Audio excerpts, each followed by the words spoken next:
here, you sit over there. And on the panel that's in front of this person, okay, there are toggle switches. You know what a toggle switch is? It's a little switch that's there that you turn up and down.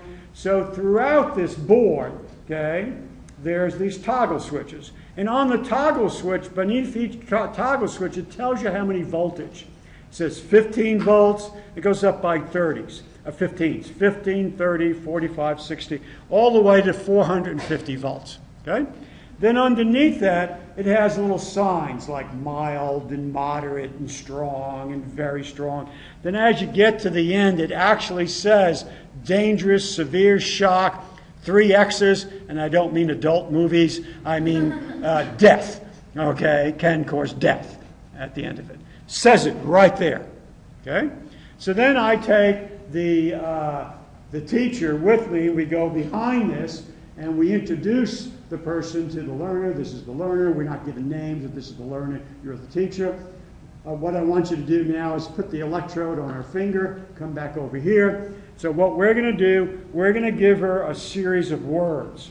And if she ever, matching words, okay? And if she gets one of these matching words wrong, you give her a shock. Okay? And every time she gets ones wrong, then we go to increase the shock that's there. Okay? Okay, good. All right, now sit here. Okay, here we go. Here are the words. And you ask the words, and she gets one wrong. Okay? She gets them right, gets it right, gets it right, gets it right, gets ones wrong. Okay? What does she do? 15 volts. All right? And it makes a noise. It goes, 15 volts. All right, good. All right, you keep going. She gets another one wrong. Okay? 30 volts. Okay. More. Gets another one wrong. 45 volts. Okay. Go along a little bit more. Another one wrong. 60 volts. Okay. Gets another one wrong. 75 volts. Gets another one wrong. 90 volts. And at 90 volts, I instructed the learner to go, oh, that one hurt. Okay.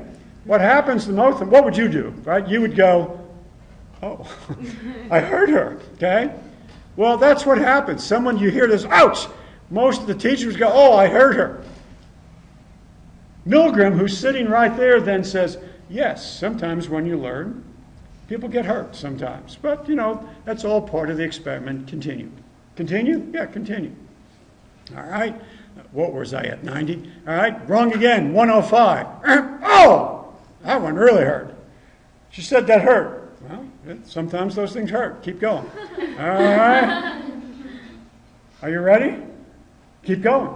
Keep going. Keep going. Now the person's getting more wrong. Not only are they just going, ouch, now they're going, ow, ow, oh, wow, that one really hurt.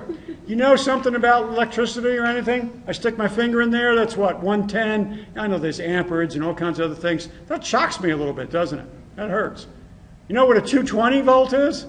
That's your dryers and stuff. That could kill you sometimes, okay?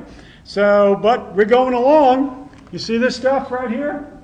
Victim screams, victim pounds the wall in between. You hear the victim going, oh no, I don't know if I want to do this anymore. No, the teacher sitting there going, oh, they're really hurting them. That's what happens when you learn. It's part of the experiment. Keep going. Well, I don't know if I want to.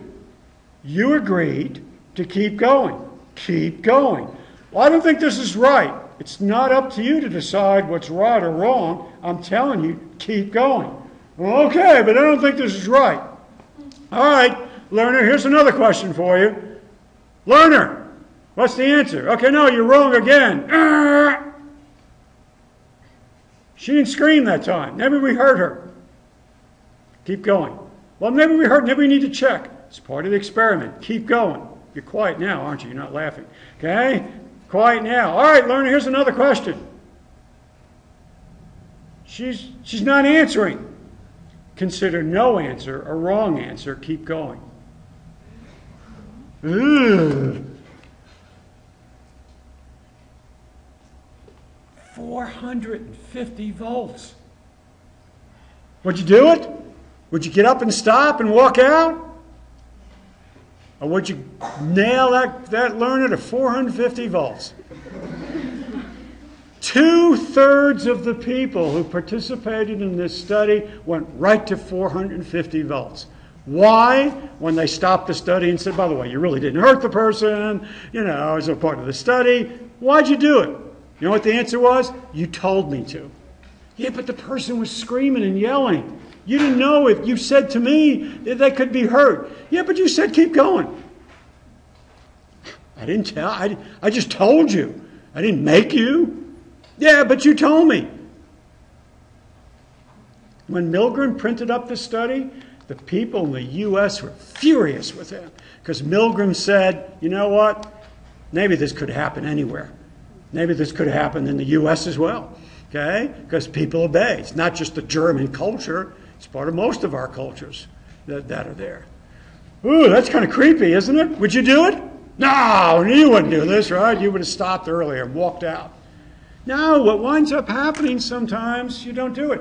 And people began to criticize MILGRAM, and they said, well, you know what? You did it at Yale University. Most people assumed you're at Yale University. They wouldn't hurt anybody. Plus, you did it with all white men. Those people obey more. Okay? So MILGRAM went, oh, okay. So he took his experiment out to Bridgeport, Connecticut. Okay? Then he went to another part of Connecticut. Then he went to New York City. Then he went to Boston. Then he went to the Midwest. Then he went to California. And he tested people from different social, economic groups, different ethnic groups, married, not married, males, females, and he basically got the same type of results. 67%, 2/3 of the people went all the way to the end. Ugh, kind of scary, huh? Okay. Now, MILGRAM also varied this experiment a little bit. What he would do is he sat there and then he decided, let me leave and just put a phone there and call me. Well, what winds up happening when people have more time to think about things and don't have to just obey, and they pick up the phone, the numbers started diminishing. Some people walked out. When he put 2 people in the room where they had to decide together, the numbers really dropped off because someone said, are we doing right? No, I don't think we're doing right. I think this is wrong. Yeah, me too. And that changed the norms that were there. There's safety in numbers, right? That you can challenge somebody else. That's there. When MILGRAM put another person in the room who was part of his staff who said, no, Dr. MILGRAM said we need to do this, we need to do this, the numbers didn't go down, they actually went up. Okay? Because there was somebody else that they had to obey and conform to. Wow, obedience. Now, I might also say, and I hope if you people are critical thinkers, think along with me. When was this done? In the 1960s, right? By the way, this experiment shouldn't be done because what it did was harm people. There were people who were severely depressed thinking about, I'm just like a Nazi. I'm no better than one of the prison guards that were there. Look what I could have done to somebody. Zimbardo, in the other experiment, and MILGRAM had to pay a lot of money for therapy for those people because they put them in harm. Okay? They put them in harm. But there have been other studies done over the years where there's a tendency that people obey. Now, I don't know. We seem to live in a culture now where I don't know if we trust officials. Okay? This was the 60s. This was before Watergate. Okay, where we may have thought about, our politicians, our presidents, authority figures are right, then maybe we might have had a lot of blind faith in people. I hope we don't have that anymore. I hope we don't say, my country right or wrong, my teacher right or wrong. No, say that one. You don't say, my minister right or wrong. You don't say this right or wrong. We ask questions about what's right or wrong, and we don't have absolute blind faith. But sometimes we do. Sometimes we do because we may trust other people that's there. Sometimes we don't have the confidence within ourselves to challenge people. Do you ever think about Martin Luther King and some of the other civil rights leaders, how incredible those people really were to stand up to what? Authority, conformity, social roles, okay, and put their life on the line to change these things, whether it be whatever liberation movements you want to talk about. How incredible those people must have been. They defied all this stuff that's there. Blind faith. Let me put another twist to this. You're barely making it. Barely getting enough money for you and your family to pay your rent, to pay your bills, to get your food. And your boss says to you, you know what? We're not doing real well in this company anymore. I tell you what, from now on, what we're going to do, instead of putting 15 peanuts in each bag and sell it that way, we need to reduce those peanuts to 10 per bag. Okay? Don't tell anybody we're doing this. Okay? And we're going to charge more for it. Well, I don't think that's right. You want a job? Well, I don't think it's right. You want a job? I don't think that's right. Your choice. You want a job? Don't you want your job? Sometimes people go along with things, particularly if everybody else in the place is doing it. Cheat the IRS, right? They deserve it. How many people do that? Because everybody else does it. We go along with authority. All right, this is what I was telling you before. The numbers go down, okay? The more MILGRAM goes away.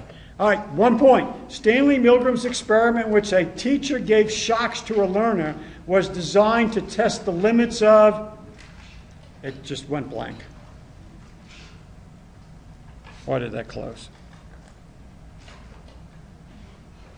Okay, I'm not going to mess with this because last time this happened, I messed with it and I lost all my statistics. So I'll give everybody credit for this one, all right? Stanley Milgram's experiment, in which a teacher gives shocks to a learner, was designed to test the limits of expert power, coercive power, obedience, or conformity to a majority. How many would say 3? Oh, you people are so smart. Right, the answer is 3, right? It was about obedience. All about obedience. Do you people obey? Do you people conform? Do you people succumb to social roles? I don't know, huh? Gosh, you know, we've been together for 15 weeks now. You people are sitting here like a bunch of lumps today. And you're like, whoa, what's going on? You know, that really kind of pisses me off about things. So you know what?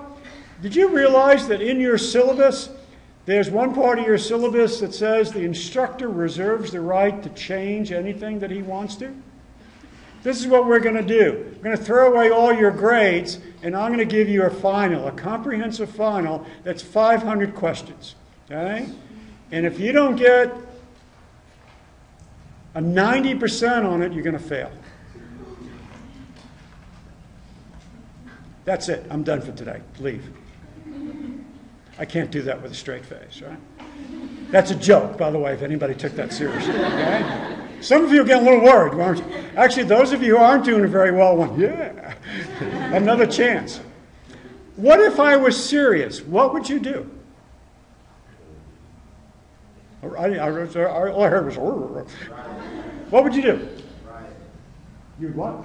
Riot? It's just you. How are you? So he stands up and says no, and I say, you fail. Who's next? No one else stands up. You're nailed. Well, what would happen? No one else would, because someone got consequences. You failed somebody, yeah? Do you know what? You know who Saddam Hussein was? Right, you know him, right? When he took over the legislature, somebody stood up like you might and said, "No way!" He went, "Oh yeah, boom!" He took out his gun and shot him, and said, "Well, anybody else?" People conformed pretty well, didn't they? All right. So what would you do? What would you do? You'd take the test. I bet you most of you would just go take the test. Why? Because of authority. I'm the man, okay? I got the authority. 2, social roles. I'm the teacher, you're the student, okay? I have more power over you, okay? You may just say, well, I guess we have to do it, okay?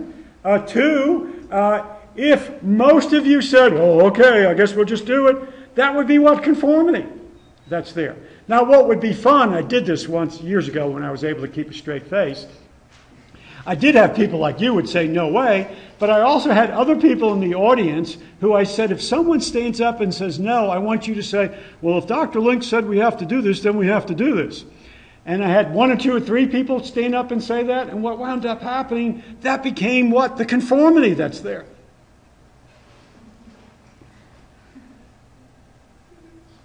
Now, what would you do? Good, Dean. Go to the dean. Good for you. Go to the dean. But in actuality, you know, I have power in here. But I hope you would go to the dean. Doesn't it affect you if you have majority of your classes fail? Doesn't that look bad on you? Yeah, it does. But if I was at a university, I might have tenure. We don't have tenure here, and they can't fail me with tenure. But yeah, that would look bad on me. Yes, it would. Yes, it would. Because I said you would use the power dimension. Now, hear what she said. She said, you know, I have power. I'm just not going to give it up to somebody else. What else can I do? I bet you would do that too, right? And I hope what you would do is talk to other people and have other people go with you, not just by yourself.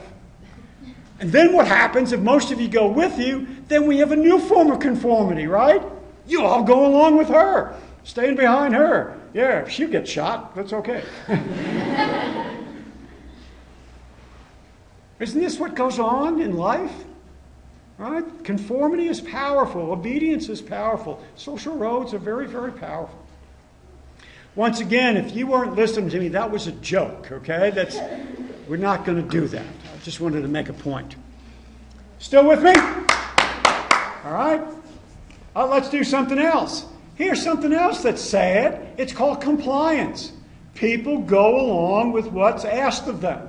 And you can manipulate people into getting you to do things.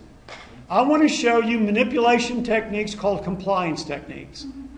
I don't want to teach you to be a manipulator. I just want to show you how these techniques work, okay, in case they've done to you. All right, they're called compliance techniques. Now, your book still use these old terms. By the way, these are also called sales terms. When you sell things to people, you're taught how to do this stuff. By the way, this is based on most of us are nice people. We're good people. We'll do things for other people, don't we? I hope we're this way. There's a certain percentage out in that world that aren't very good people, and they're the one that screws it up for most of us. But most of us are good. If you ask me to do something for you, I'd probably go, okay, I'll do it for you. Okay? What do you need to do? You need to ride home? Yeah, I'll give you a ride home. Come on. Okay? I'll do things for you. The classic study done with this was done inside a phone booth. Do you remember what a phone booth used to look like? I haven't seen a phone booth in years, okay? You know what a phone booth is? Got a phone in there, okay? That's there. Back in the days before cell phones. This whole study was done where people would go in and get on the phone, okay? Then what happened is that the person during the research would come up and knock on the phone booth, okay, as the person was on the phone and say, excuse me, but how long are you going to be? Well, I'm not going to be that long. Well, I need to use the phone. Well, okay, just let me finish this. Okay. Close it. A minute later, boom, boom, boom. Sorry to bother you again. It's okay. You can stay on as long as you want. But I think I may have left my wallet in the phone booth. Did you see my wallet in here? No, I didn't see your wallet in here. Okay. Back on the phone. Bang, bang, bang. You sure you didn't see my wallet in here? No, I didn't see your wallet in here. Well, could you step out a little bit? I want to just see if my wallet is in here. What would you do? Most people would step out. You complain, okay, look. Okay, there's no wallet in there. Okay, right. Now, the whole thing the study was, how far can you push someone before they say no? Knock. Are you sure my wallet's in here? You just looked. Well, maybe you have the wallet on you. Let me look in your purse. Could you take stuff out of your pockets, make sure my wallet isn't there? It's a bright orange. Look, I don't have it. Look at my purse. Nothing in there. Okay. Knock. Could you get off the phone? I want to call the police and have you arrested because I think you stole my wallet.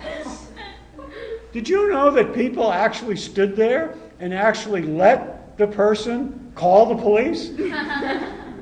At what point would you say, get the hell out of here? Well, at some point you would. But you know what? Most of us are kind of nice and we go along with other people. That's the basis to this stuff. One is called foot in the door effect. A long, long time ago, there used to be door-to-door salespeople. On Cyber Monday, you know, that's probably, no one believes this, right? But people used to come selling knives. Can you imagine selling knives door to door? Okay, encyclopedia, Bibles was a big thing people used to sell.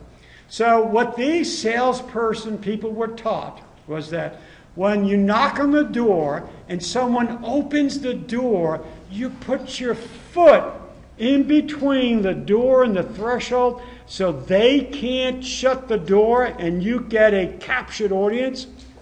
Can you imagine doing that nowadays? You'd get shot if you did something like that, right? But that's what they used to do. It's called foot in the door effect. Get somebody into your store, get somebody listening to you, and people will eventually comply. Did you hear what I said?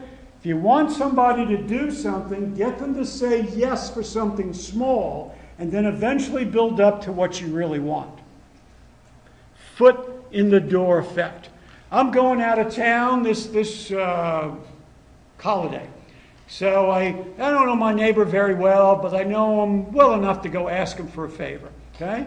So I knock on their door and I say, hey, I'm Steve. I'm across the street. You know, we don't talk that much, but I was just wondering if you'd do me a favor. Okay? Would you do me a favor? Well, what is it? Well, I just want to make sure that, you know, I'm going to have my lights on automatically. They'll come on in my house at night. I have it set on a timer. But I just want to make sure that if you see a moving truck pull up in front of my house, that it's not me, somebody stealing stuff, could you just call the police or call me? I'll give you my number if that happens. You know, would you say no to that? Most of us would say yes to that. The door in the face effect, the foot in the door effect, basically says if you get someone to say yes once, it's going to be easier and easier for them to say yes along the way. So he says yes. I go, oh, thank you so much. I really appreciate that. By the way, while you're looking at our house, you know, our mailboxes are together. I canceled the mail. Could you just check in my mailbox to see if there's any mail there or not? Yeah, I can do that. Well, thanks. I really appreciate that. By the way, I usually have a newspaper delivered to my house, but I have it canceled. Just make sure it's not there. If it is, could you just pick it up for me? Yeah, okay. Gee, thanks. You know, you're a really good neighbor. You know, my wife told me that maybe you wouldn't do this, but you're really a good guy. Oh, good. I really appreciate what you're doing here. And by the way, you know my daughter, have you seen my daughter? She sold you cookies and stuff for Girl Scouts and stuff. She has a parakeet, and I know this is going to be a big thing, but if I gave you the key to my house, would you go in and feed the bird, you know, like every other day? I know some of you wouldn't give your key to anybody's house, but I trust this guy. And he goes, you want me to feed? Yeah, it's for my daughter. You know my cute little daughter. All right, I'll do that. Yeah, all right. Yeah, twice a week? Yeah. Oh, God, you're such a good neighbor. Yeah, my son has a cat. Most people don't say no. I mean, pretty soon I have him walking my dog and all kinds of stuff. And then when he does say no, you go, God, I'm an obnoxious human being, aren't I? That's manipulative techniques. If you get somebody to say yes for one thing, come on, those of you who are in clothing sales. Someone comes in to buy a suit, so you sell them a suit, and then they, oh, there's a beautiful suit. Look how it looks on you. You know what? This color shirt really looks good with that suit. Looks good with your skin color, too. It looks really good. Oh, yeah, I guess I can buy that. Oh, how about a nice tie? How about underwear to match? How about a pair of shoes? Aren't you told that once someone says yes, you got them in the store, you keep selling them other stuff? The opposite of this is called door in the face effect. What this is, ask for the outrageous, they say no, then come back. You know, my car broke down and my wife had to give me a ride, and you told me that you live in Carrollton. Okay, you said you live in North Carrollton. I was just wondering if you can give me a ride to Gainesville. Gainesville? I don't know where that is. Well, it's north of Denton. Ah, hell, that's too far. Yeah, that is too far for you to drive me. I am so sorry I asked you to drive all the way to Gainesville. I know you live in North Carrollton. That's ridiculous. Could you at least give me a lift to Denton, though? Denton's kind of far. I know it's not Gainesville.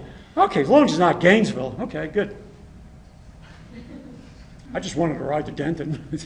And I knew if I said Louisville or Carrollton, you wouldn't do it because Denton's too far. So I asked for what? The outrageous one. You said no, then I pulled back. And most people comply.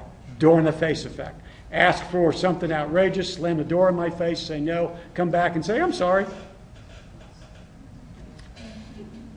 Isn't this hideous? Okay? But this stuff works. It's called compliance. People use this on us all the time. Hey, we just finished Thanksgiving weekend, right? Those poor people, some of you had to work on Thanksgiving. I think that's ridiculous. Okay, or Black Friday and whatever they call Saturday and Cyber Monday and who knows what Tuesday is. Okay, but they're trying to get you in there. Some try to get you in there in what's called a lowball technique. All right?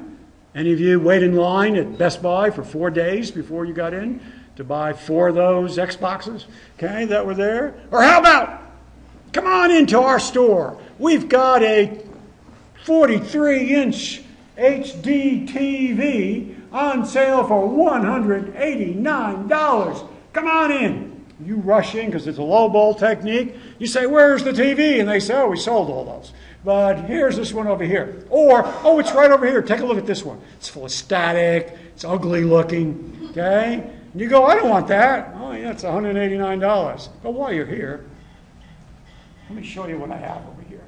A lot of stores use lowball techniques to get you in because they know you made a commitment to come into the store to go shopping, and once you're in the store, you're going to buy something.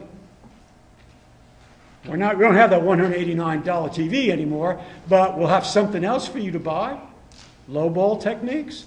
This is where we're going to finish up with. We want to talk about attitudes. The last thing I talked about the other day was compliancy, and we talked about lowball techniques and things like that.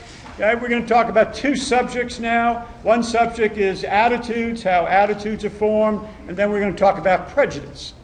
All right, so attitudes. What is your attitude about?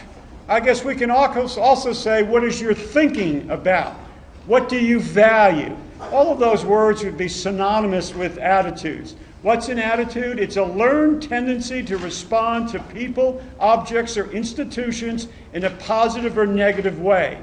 And it's based on belief, emotions, and actions. So, we're not going to have a discussion about this, but if I said, what is your attitude about abortion? I could use the word what? View. What's your attitude or your view about Obama?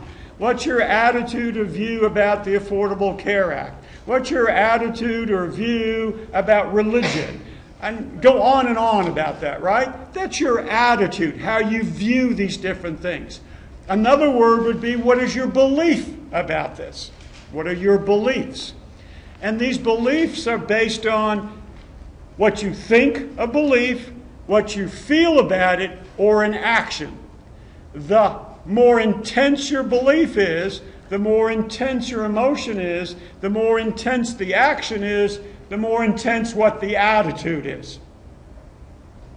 So, if you're driving to church one day, okay, and you see somebody on the side of the road and their car broke down, it's kind of raining out and everything, and maybe this weekend it's kind of sleeting, okay, and they're looking at you and they go like this, okay, I need some help, and you drive right by them, probably splash them as well, because you've got to get to church on time.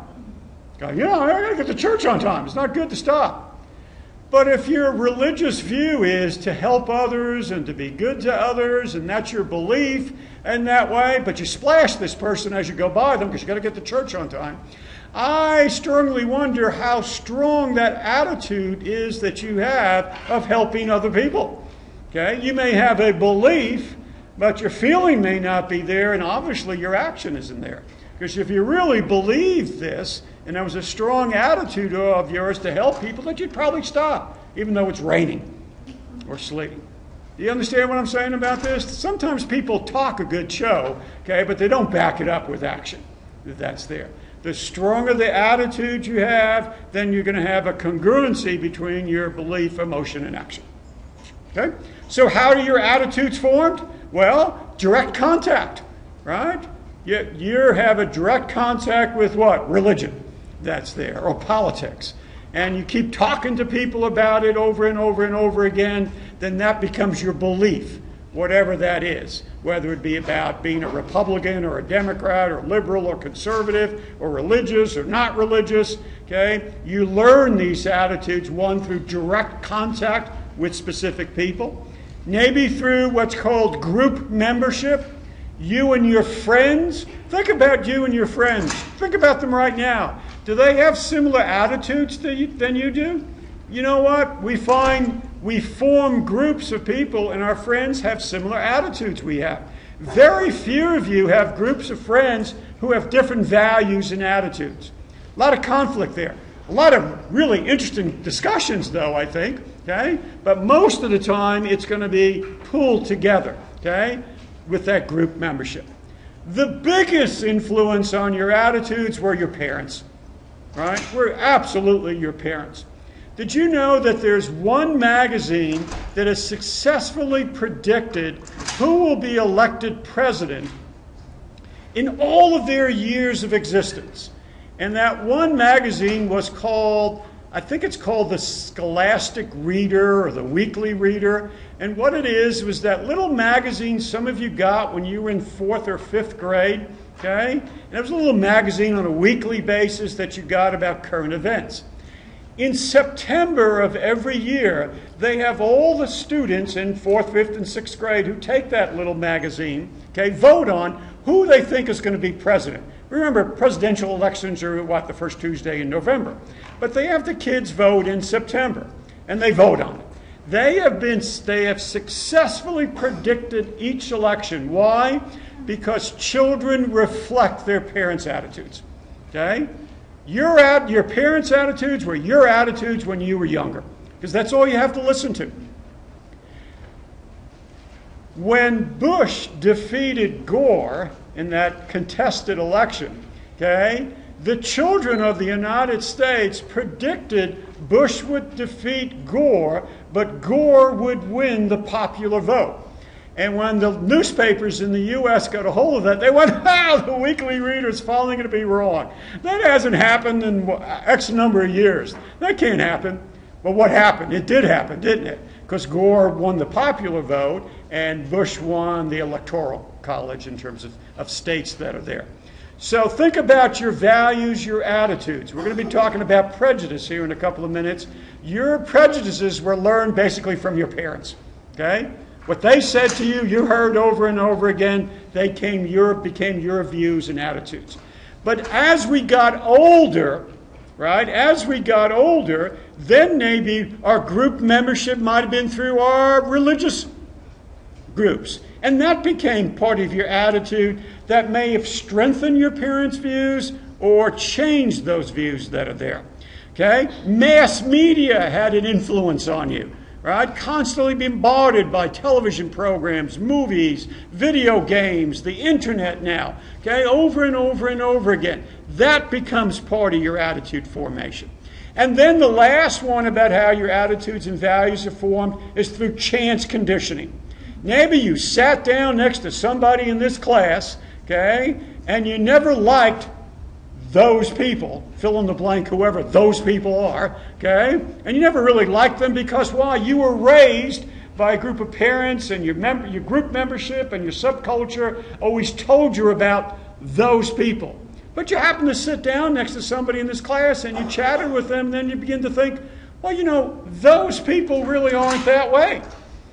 So chance conditioning sometimes can just change your attitudes and your views. By the way, when I mean those people, I'm going to say that a lot today, you fill in the blank. It could be an ethnic group, it could be a gender, it could be an age, you name it, okay? But there's a tendency with prejudice, we have prejudice against those people.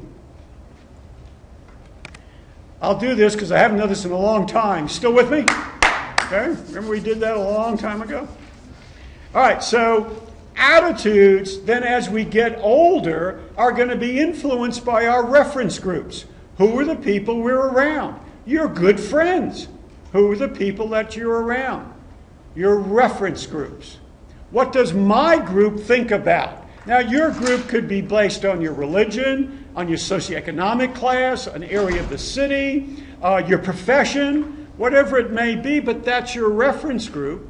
And usually we stick with our reference groups. Okay? And our reference groups now will increase, okay, our attitude formations. Okay? Unless you keep an open mind and you allow yourself what? To look at other views that are here. It seems to me we live in a very polarized country right now, and it's just getting worse. Okay? It just seems to be getting worse. I think that social media and the internet has made it worse. Why? Because it's very easy for us to join a reference group and stay with that reference group. If you want to talk about politics, you can listen to AM radio, AM talk shows, or just watch Fox News for your conservative views. Or what you can do is you can listen to or watch MNBC, okay, or get online and find various liberal groups that are there that just what? Back up your views.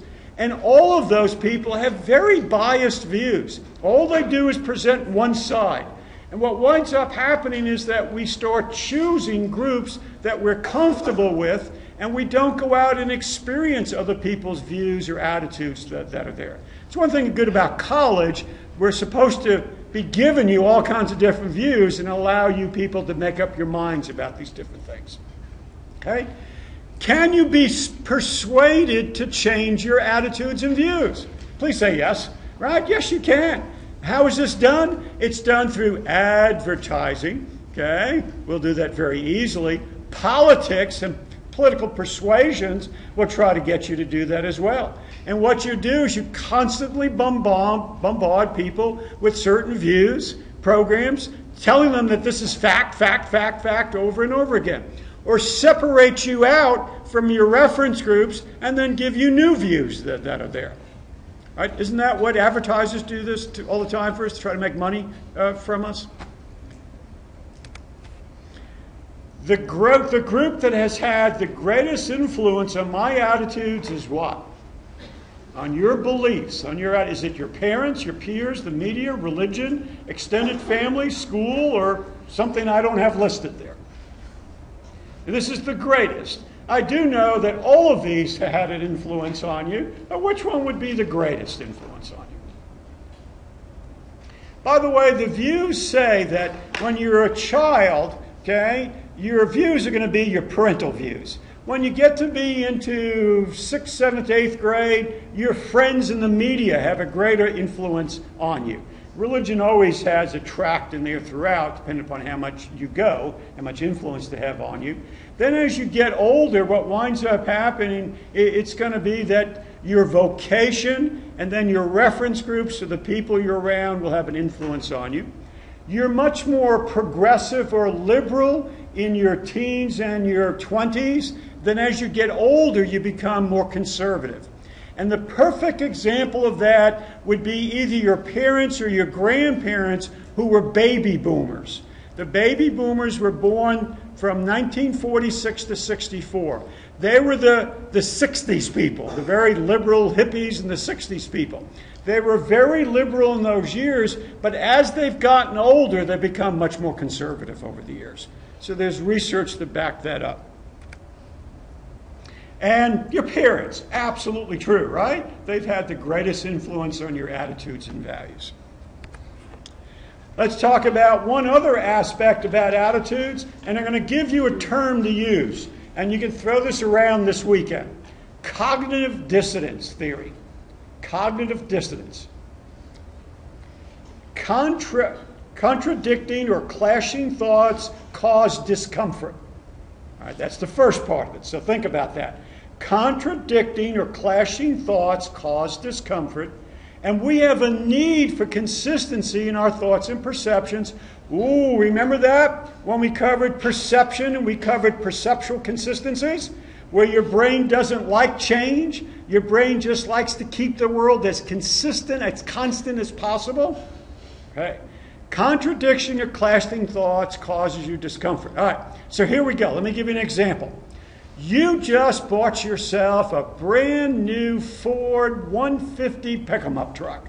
And this is one of these trucks that you've wanted to have for years. And you finally saved up your money and you got one.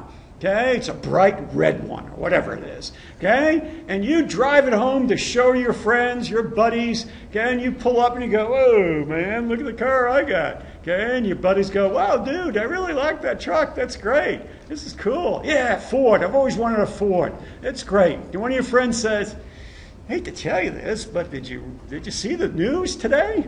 Okay, the news, by the way, I'm making this up. This is not true. The news had a report today that said that Ford trucks, really, Consumer Reports said that it's one of the worst trucks ever made.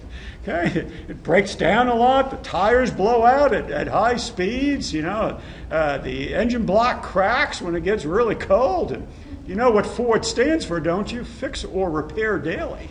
Okay. Come on. Okay, and you're going, "No, but this is the most incredible car I've ever bought in my life." And he's going, "Yeah, but these are facts, man." Okay? So contradicting or clashing thoughts cause you discomfort. And what winds up happening is, "I just spent all this money on this truck. It can't be wrong. You're not right." And you get what? Irrational. Okay, and use what's called cognitive dissonance, and you say to your friend, "You know what? Consumer Reports.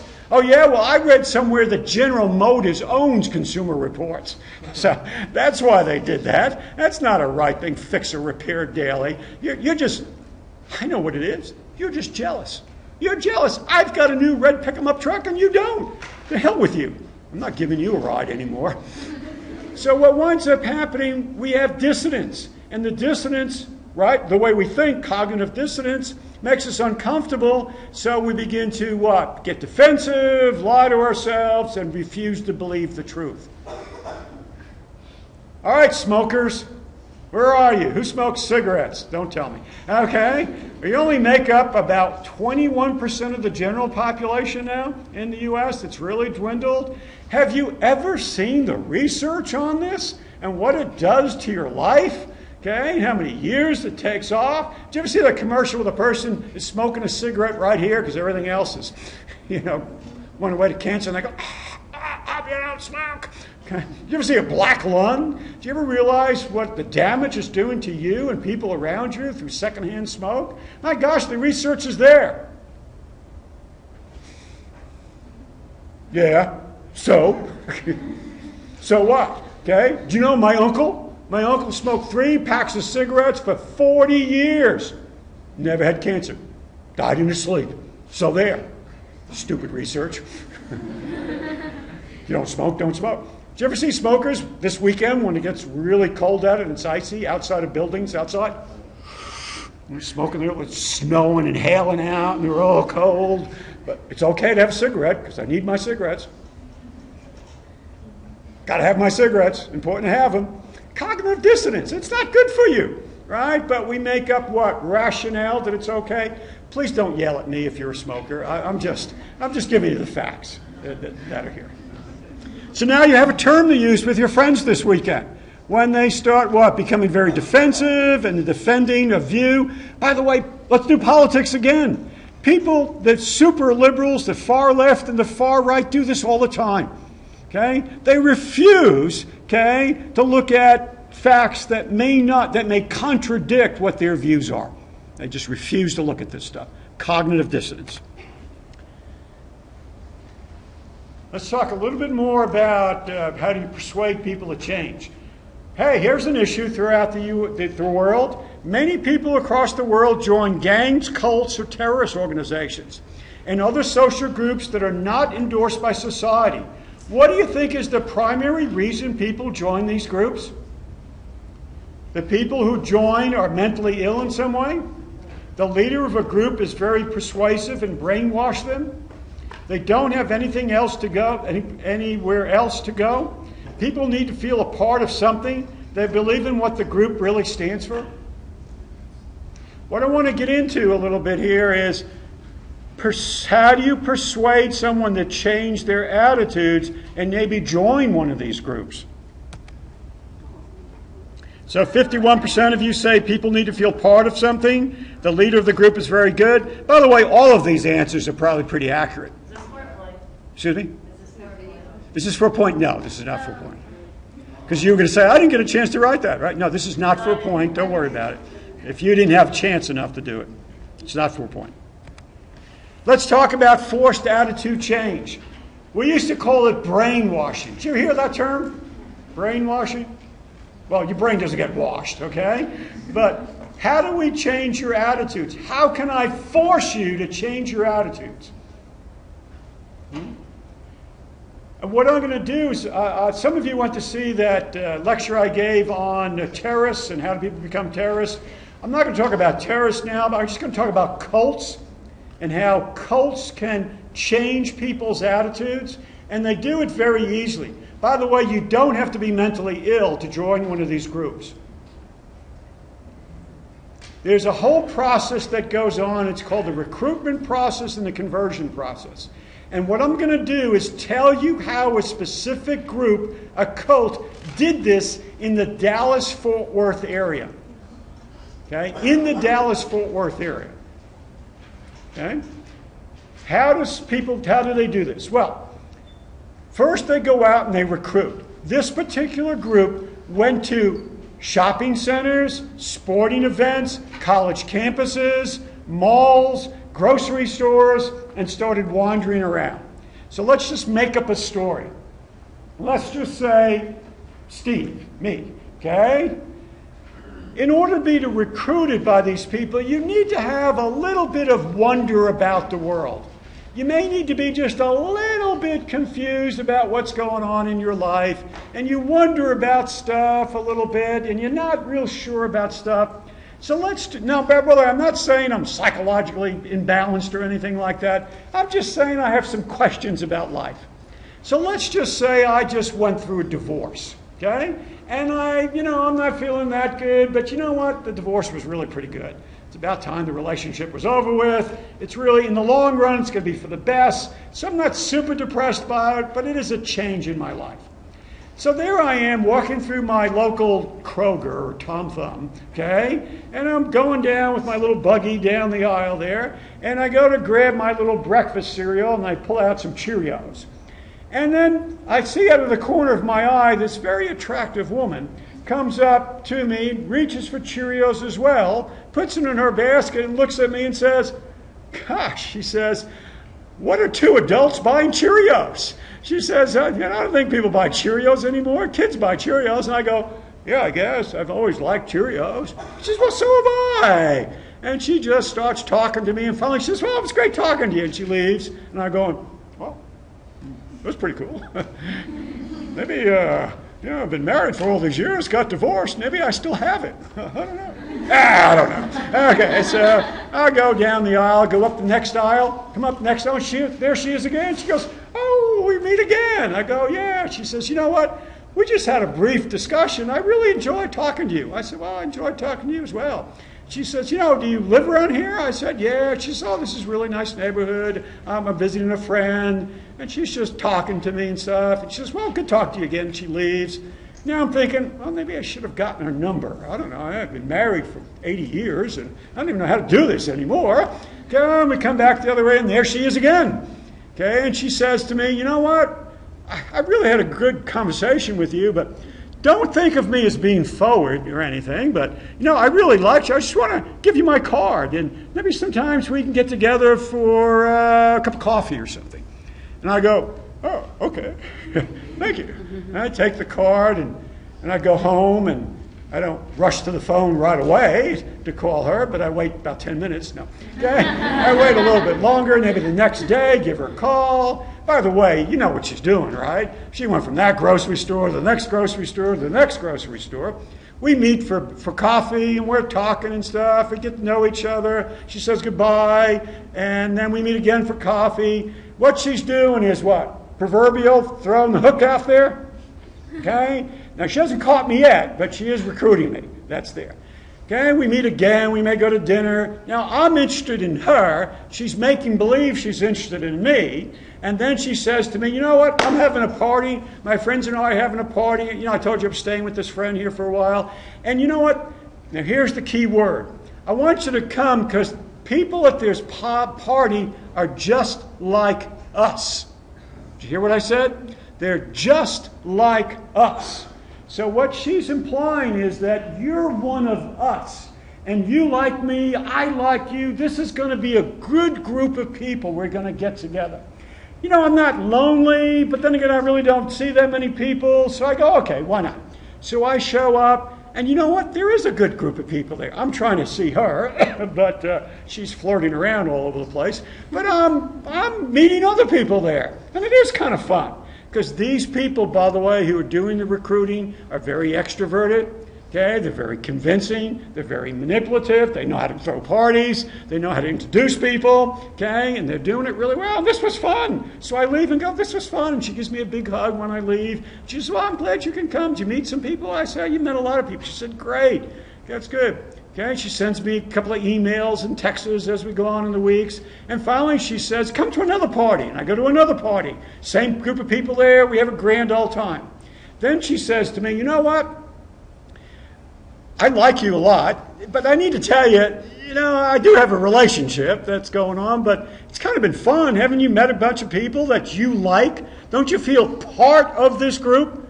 Underline part of this group once again. I go, yeah, it's been fun. So she then says to me, well, good. You know what? We get together with a group of people. This is not a party, but we get together in the basement of this church. Now, Don, I want you thinking that it's a church group. We just kind of rent space that's there, and I wonder if you just want to come. You know, we meet on Wednesday nights and Saturday afternoons, and why don't you just come sometime? I go, oh man, I'm not into organized religion.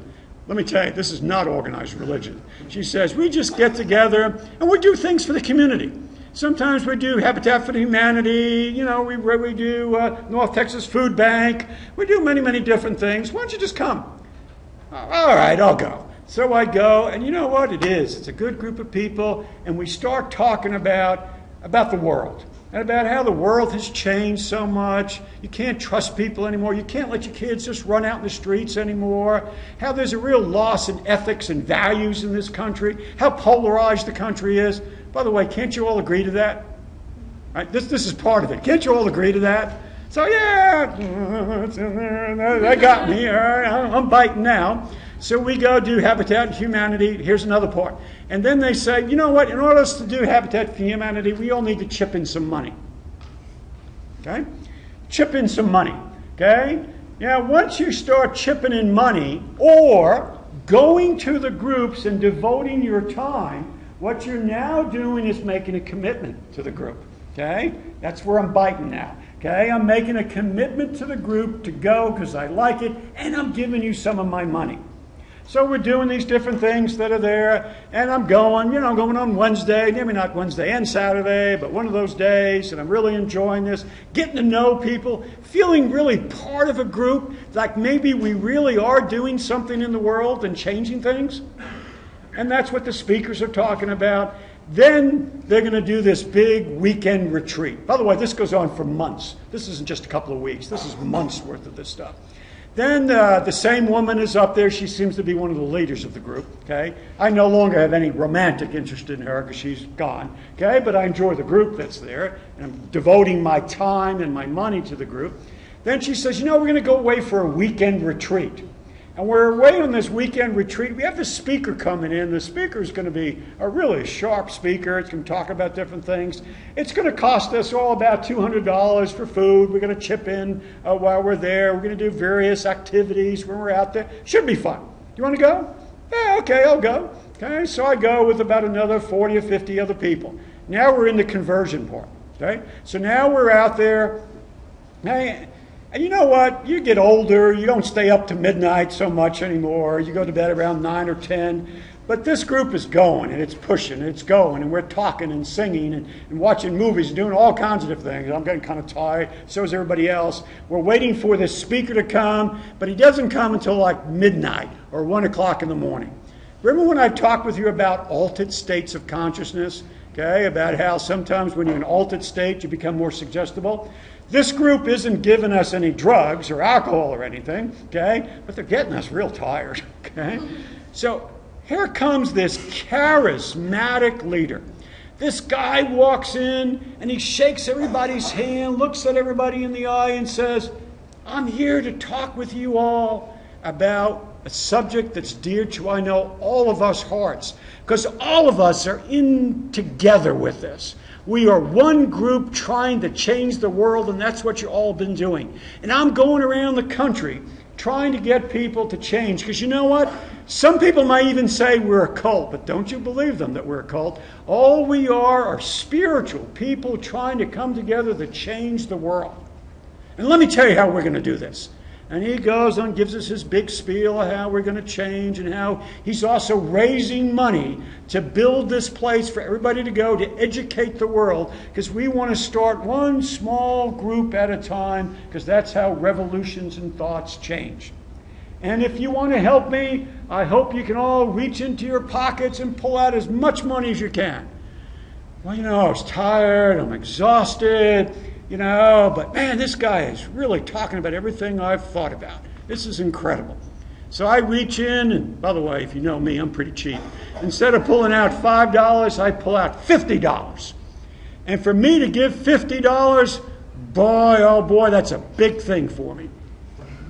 When you give more time, when you give more energy, when you give more money, then you start really what? Connecting with the group and thinking that this is my group and my people that's there. So then we all go home, and then they're asking us to come not just 2 times a week, but maybe 4 times a week. And we're there, and we're talking, and we're reading this guy's books and everything else. Now I'm becoming indoctrinated to it.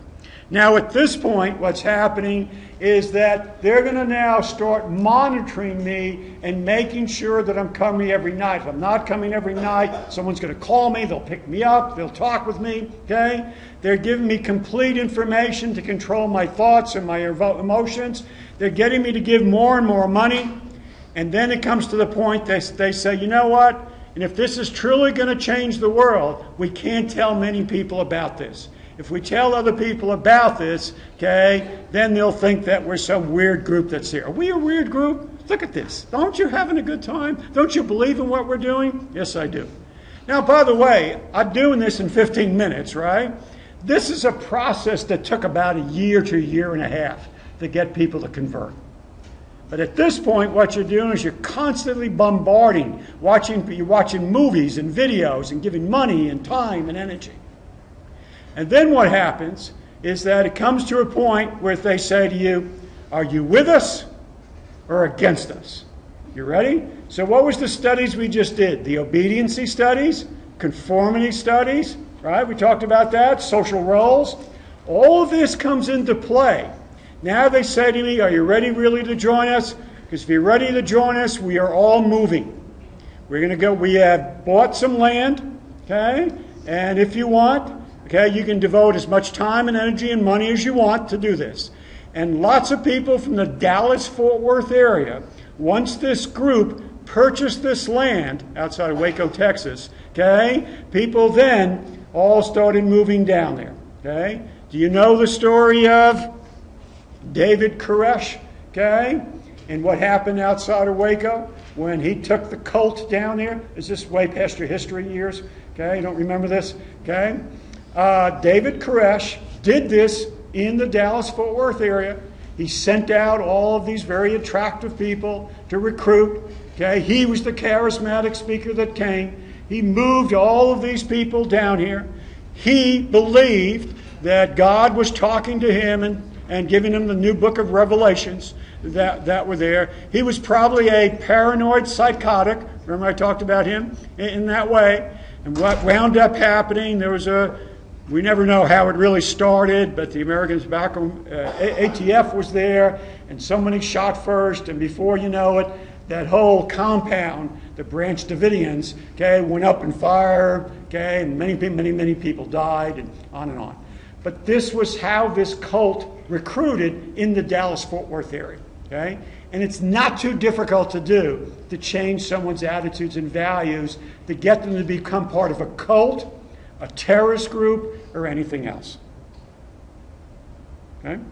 So watch yourself out there. These people around. Is he still alive? Oh no, he died in all of that. When that whole compound went up in fire, because he had all kinds of munitions there, and some people say he set the fire, other people believe that the federal agents hit the munitions and blew them up. Some people think that the federal government actually went in and set the fire. There's all kinds of controversy about that. But my guess is this man wasn't stable, okay? And he went up in the fire and everything else was killed through it. And so were a lot of other people. Go on YouTube. You go see all this stuff. Isn't there a guy that's in prison now that has that? Oh, yeah, the polygamist out in West Texas. Yeah, I mean, they arrested him, right? Remember that? That was a cult. How about the people who believed when that comet was coming across the sky that there was aliens in a spaceship behind there, and if they all died together, their souls then would go up with the aliens? Or how about Jim Jones that took all the people from the San Francisco, Oakland area down to South America somewhere, and then they all took Kool-Aid? Did you ever hear that statement? Don't take the Kool-Aid? Well, that's where that came from. It was poison Kool-Aid, and he killed hundreds of people that were there who were part of his cult that was there. Or the Japanese cult that killed so many people on the Savin gas in Japan many years ago. All kinds of cults that are out there. New subject. You still with me? Come on, we're getting to the end. This is the last topic. Hang in there. Have you ever experienced bias? Have you ever experienced prejudice? Okay. Now, I can say that we do know, obviously, for religious bias, we know for ethnic bias or racial bias, but this bias can be done for all kinds of different things. Bias just because you are under 21 years old. Do you ever drive a car after 2 a.m. in the morning and you're under 21? Okay, how many times you get stopped by the police because you just look like you're about ready to have some trouble? That's there. I mean, bias can be experienced by many, many different people. What do we got? Yeah, 71% of you have. Let's talk about bias, or another word would be prejudice. What is prejudice? Prejudgment, where you prejudge somebody.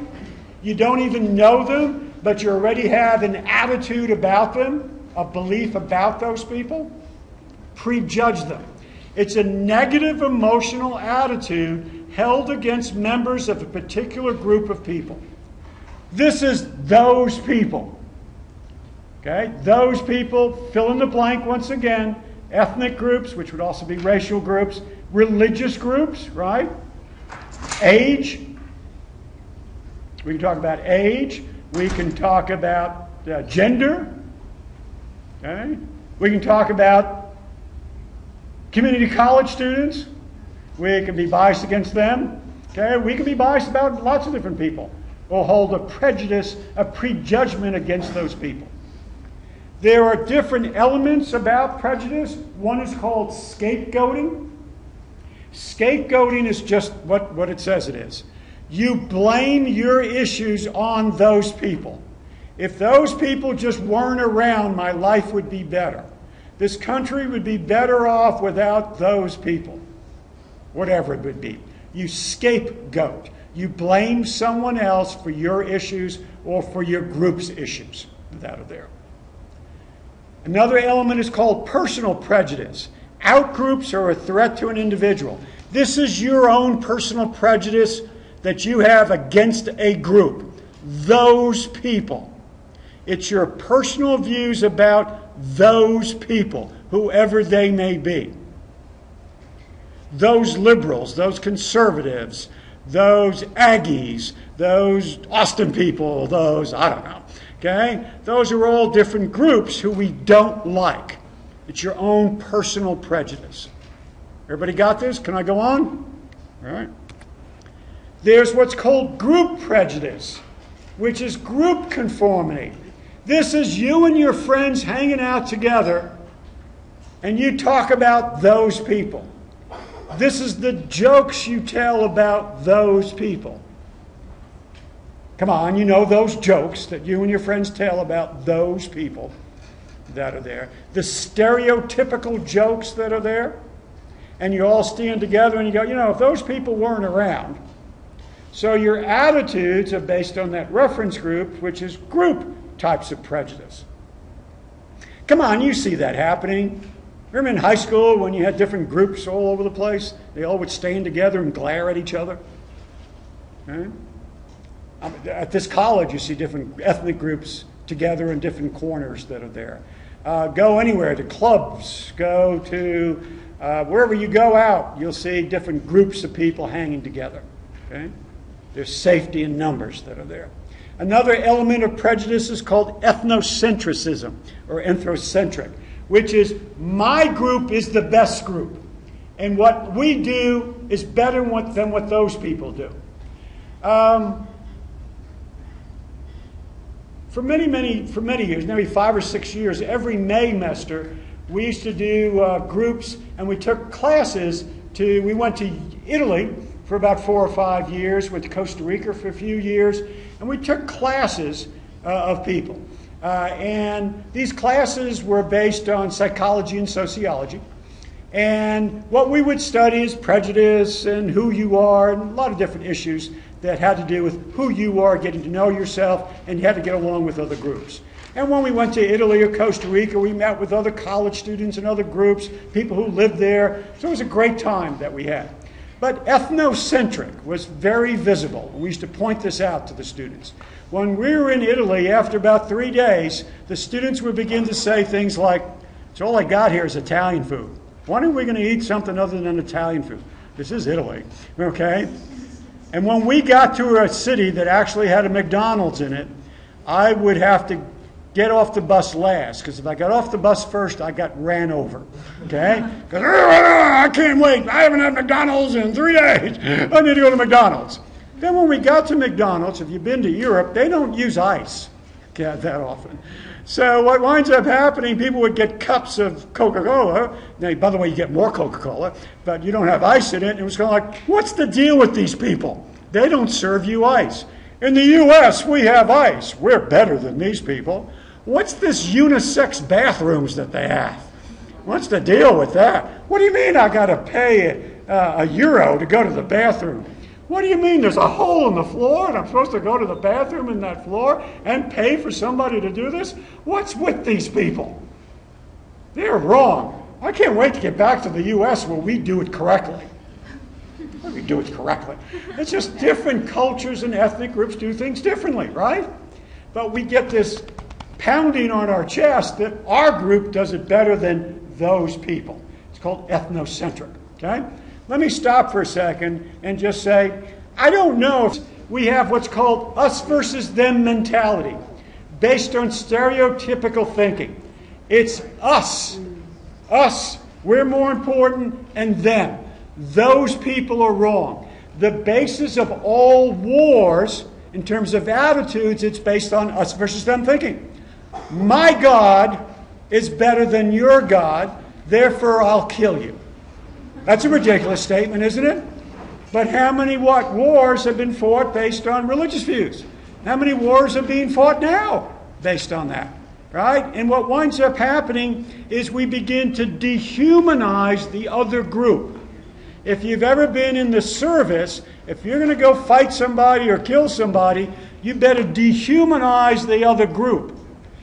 Those people are wrong, so we give them what? Slurs, ethnic slurs, religious slurs, to dehumanize them. They're not like us. So a big part of prejudice is dehumanizing the other person and us versus them thinking. I hope you ask, good gosh, the world is full of prejudice, isn't it? Well, how do we reduce prejudice? By the way, this is one of the last slides, right? Yay! How to reduce prejudice. Equal status contact. You need to be sitting next to, working beside, living next door, to recognize that it's not us versus them, that you're no better than those people. They're not inferior to you. They're just like you. Equal status contact. And the more you get to talk to those people and get to know those people, the better off you're going to be and the less prejudice you're going to have, because then you treat them as what? As your equals. Superordinate goals, if you get groups of people, diverse groups of people working together on an overwhelming goal, what happens? People learn to work together to reach that goal. Prejudice drops off. And I'll have an example of that in a second. And if you develop mutual interdependence, which means in order for me to succeed, I have to help you. In order for you to succeed, okay, then you need to help me. Mutual interdependence, that's there. Have you ever seen a movie called The Titans? What's the name of that movie? Remember the Titans, okay? Ancient history again, okay? In the 1970s, Dallas-Fort Worth, where the schools were still segregated, okay? And in the 1970s, we had forced busing, okay? So we had people being forced busing all over the place. And if you went to TJ or White or Hillcrest, all of these schools around here in the Dallas ISD, as they began to bus around, what happened? We had different ethnic groups come into different groups. If you went into the hallways in the beginning of that school year, there's a lot of animosity and a lot of fights. Okay? Hispanics were over here, the blacks were over here, the whites were over here. Ah! Everybody was glaring at each other. Okay? Lots of fights, lots of arguments that went on during that time. There were two groups, though, in those schools, okay, that seemed to get along the best. They were the band and the sports teams. Why did they get along? By the way, in the beginning, there was constant fighting. But equal status contact, right? Playing alongside somebody. Two, winning. We're going to win together, and we have to work with each other to do this.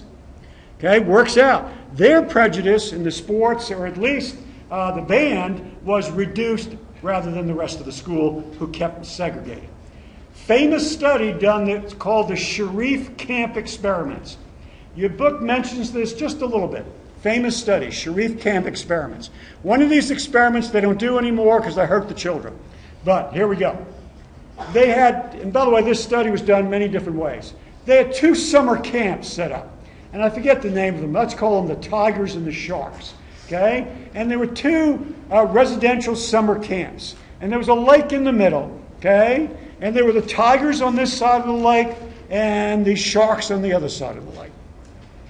So what they told the children when they came to camp was that at the end of the summer, we have an athletic competition with the Sharks who are across the way, or the Tigers who are across the way.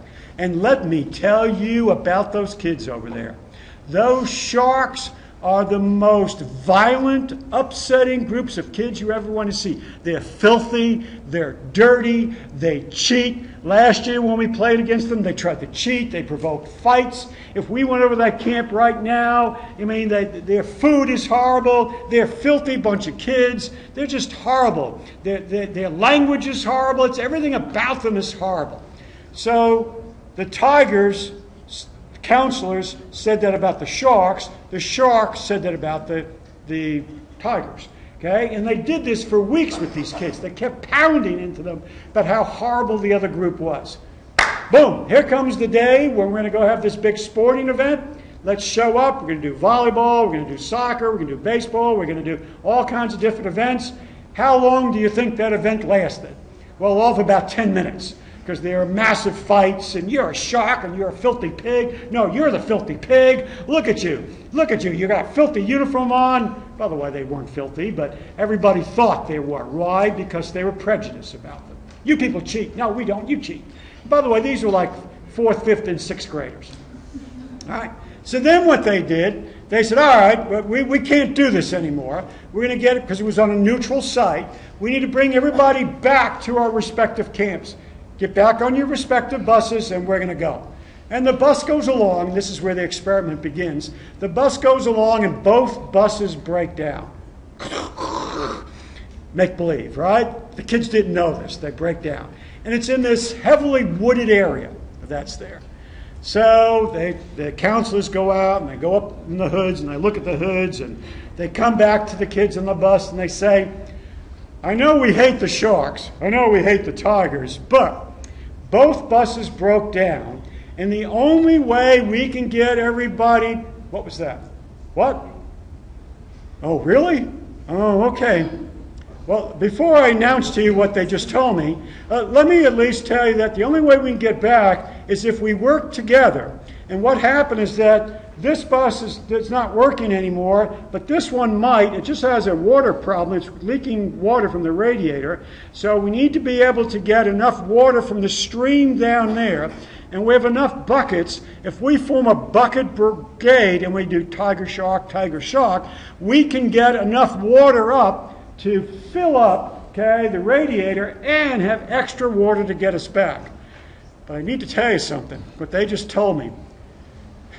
We never told you kids this, but there's a state prison that's about 10 miles from here, and I just got word that they just had a big escape. And there seems to be some murderers out right now, and they seem to be wandering. What? You heard somebody. I'm not sure, wandering in the woods, but don't be afraid, because we need to go down into the woods, okay, and get this water. So the kids are going like, of course the counselors are out there making noises in the woods and stuff, and the kids are doing this. And, you know, a bucket of water, you're going to spill it on the next person. Well, as soon as that happened, it was going, you're a shark, you're a pig, look at that, we're going to die because of you kids, and fights went on. So what they wound up doing is talking to the kids, saying, no, calm down. The only way we can get out of this alive, okay, if we work together. We got to do this. When you're in 4th grade, you're like, okay, I don't want to die. So they're spilling water on each other, but they did it. So they got them back on the bus, and they said, all right, we need to sit 3 to a seat. We're going to have tiger, shark, shark, and get in the bus quick, because we need to go. Because the counselors are out there making noises and stuff. They actually had people dressed up as police and going down into the woods looking for these people and stuff. And these kids are like, oh my God. And then the bus ride back, you started hearing the kids say, well, you know what? You're not so bad for a tiger. We thought you people were really dirty, but you're just as dirty as I am. Yeah, well, we really worked together. Good, we did this. Next day, they had the sporting event again. Went well. No fights, no arguments, or anything like that. Why? Equal status contact, superordinate goals, mutual independence. Boy, isn't it easy to cure prejudice? No, it's not, right?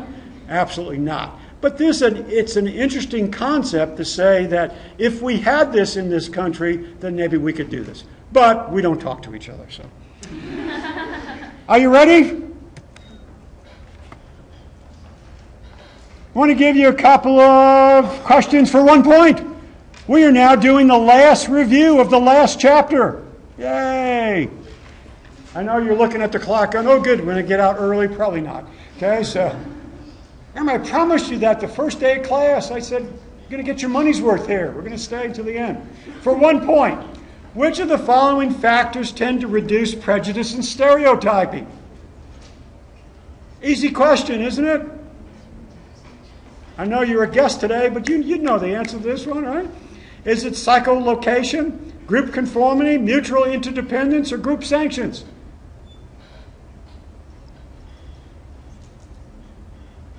What do we have, about 55 people today? All right, got your answers in? I just did this, right? This slide has been up there for 10 minutes. Everybody got this answer? Once, twice? 61, ready? All right. Yay, 85% of you are right. Group conformity, no. That group conformity would be, that increases prejudice, right? Because everybody thinks the same way. So it would be mutual interdependence. Ready for another one? Another point? Racking them up today. Studies of conformity indicate that people are more apt to be influenced by others if they what? Now, this wasn't today. This was the other day I talked about conformity. But this is more of a higher order thinking question. Be influenced if they are concerned about the approval of others, have low needs for certainty and structure, are in temporary rather than established groups, are in very large groups. What would be the answer to that one?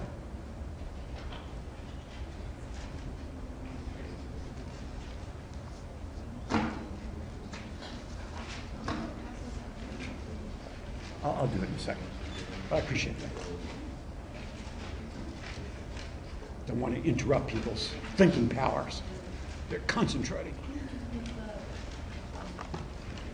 I don't think you're going to look this up in your notes. This is just something you need to think about in terms of what was the group conformity studies, and then kind of project and think about what the answer may be. You can talk with other people about it. It's all right.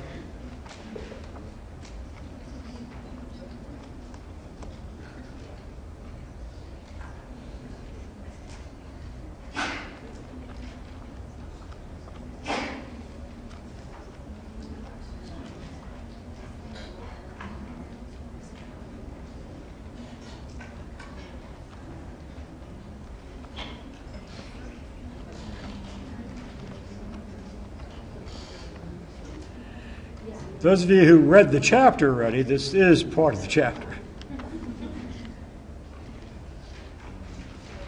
Okay, we got that? Let's, last 8 of you, get your votes in there, or your selections.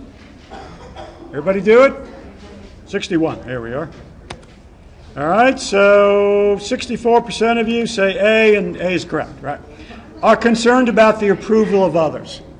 I'm going to conform more if I'm worried about, what you're thinking of me, right? I'm going to conform more if I give you that power over me and say I'm concerned. Want to do one more? One more point? Well, you're going to have a lot of questions for your test, right? This one I did not cover, and I put this on there purposely because this is for you, those of you who read the chapter already. This is right out of the chapter. The unwillingness of strangers to offer help during emergencies is called what? Now, some of you may figure this out just through vocabulary. Complementary need theory, bystander apathy, gain-loss theory, or social comparison theory? What do you think the answer may be? Just think it through and use your vocabulary. The unwillingness of strangers to offer help during emergencies is called what? Then I'm going to do just a quick 2-minute lecture about this question, because this is an interesting social psych study as well.